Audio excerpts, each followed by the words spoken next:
Danielle, congratulations on a fantastic tournament. Just to begin with, perhaps you could tell us your emotions right now.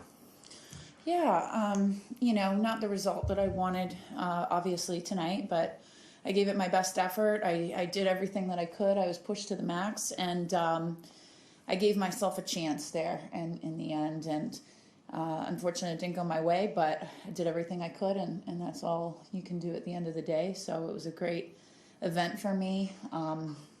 Accomplished some new things, learned a lot of new things, and certainly have some areas to improve, which is a good thing. And played against a great competitor tonight, and it was a fun battle. Okay, questions from the room? Craig. Danielle, while there's extreme disappointment right at this moment, I'm sure, do you think in a few days' time you'll really get to appreciate what you've achieved over these last 2 weeks? Yeah, I think, I think right now I'm disappointed, but I think that we're going to have some time to celebrate everything that I accomplished this week with the people here supporting me. And it's a great moment for me regardless of the outcome today, and I knew that before going into the match. And so going to take some time to celebrate a little bit and enjoy some time here in Melbourne and do some of the things that we wanted to do, but we're busy with the tournament, so I'm really looking forward to that. Chris? Danielle, first off, great eloquent speech after the match. It's very touching. I wanted to ask if you felt like being in a slam final in that environment out there with the crowd so for Ash and your first sort of context like that, whether that had an impact on you mentally and how you felt about the way you played relative to that. Yeah, it's not easy going out and playing someone pretty much on their home court and home soil in the finals of a major, but this is what we live for in sports, right? These are incredible moments that you don't get to experience very often, and it was a real honor to be out there. I tried to embrace every moment. I tried to get the crowd fired up. I tried to get myself into it and did everything I could. And even though, the crowd was clearly for Ash, I felt like I had a lot of really great support there, which was great for me, being in that situation. So, it was a fun battle. Okay, go to Ben and then Catherine. Congratulations.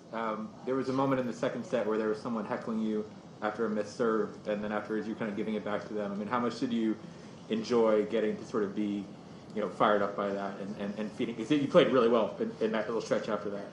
Yeah, I mean, that kind of stuff only helps me. I think that for those who've watched me over the last couple of years have kind of seen that and learned that, and I love nothing more than someone doing something like that, because I just love competing and love trying to make it fun, and that's kind of what it was. Do you know who it was in the audience? No, I don't think so. I don't think so. But maybe the general direction, but it added some flair to the match, and it was fun for a moment there, and I just had to get back to my game. Danielle, I mean, you got closer than anyone else this tournament, but Ash has just won the title without dropping a set. You've played a lot of great players. How does she rank at the moment among those great players that you faced? Well, I mean, I think it's pretty clear with her ranking and her success over the last couple of years where she ranks. I mean, #1 in the world, right? So playing incredible tennis, she pushed me to the max, and I did everything I could, and fell a little bit short there, but I gave myself a chance, and physically it wasn't my best day, unfortunately, and that was something that I was dealing with in the whole tournament, so I look forward to playing her when I feel 100%. Okay, Eleanor? What did she do differently from 5-1 to turn it around? I think she started to push me back in the court a little bit more, and I think I was having some issues really being able to fully rotate on some of my shots to be able to get my shots to where I needed them to be, and it's really unfortunate, but did everything I could, tried to push through it, fell short, and she definitely came up with some great shots and some of those big moments, especially with her serving and pushing me back in the court. Go to Ben and then the back of the room. Just not having a coach here with you, how proud are you of your own coaching of yourself to coach a player into the finals of the Grand Slam?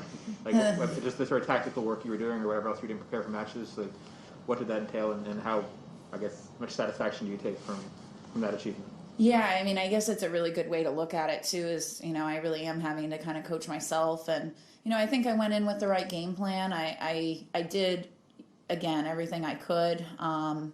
But unfortunately, there were some things that were just not working for me. And that's really hard technically if you're not in a good place physically to be able to get yourself to do those things. And so today, my body wasn't always agreeing with me.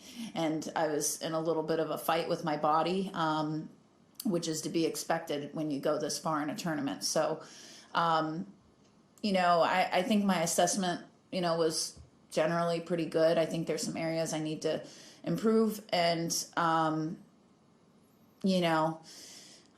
can certainly walk away proud without having a coach and kind of doing it on my own. So many of the top players have a full entourage or posse and support team, doing their homework for them. And that's not the way that it's been for me really ever in my career. I haven't worked consistently with a coach, for longer than a few months. And so I've had to do a lot on my own and a lot of homework, a lot of scouting, a lot of technical work. And it hasn't been easy. It's been very challenging and mentally taxing at times. But I'm just trying to stick with the process and do the best that I can. And I'm learning a lot of things along the way. And Ash certainly taught me a lot of things today on court. Yeah, I've struggled with a low back this tournament, really since I think against Towson. That match, I started having some issues with my back. It was a lot between the singles and the doubles. I normally don't play singles and doubles, and so that kind of did me in a little bit, and something I've been kind of dealing with since those days, back to back, and been managing it well, but it hasn't been easy, and just proud of myself for being able to push through.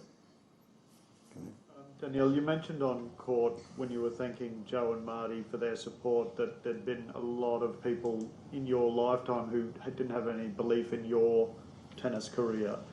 What do you think they're thinking of your career now after your run here at this tournament?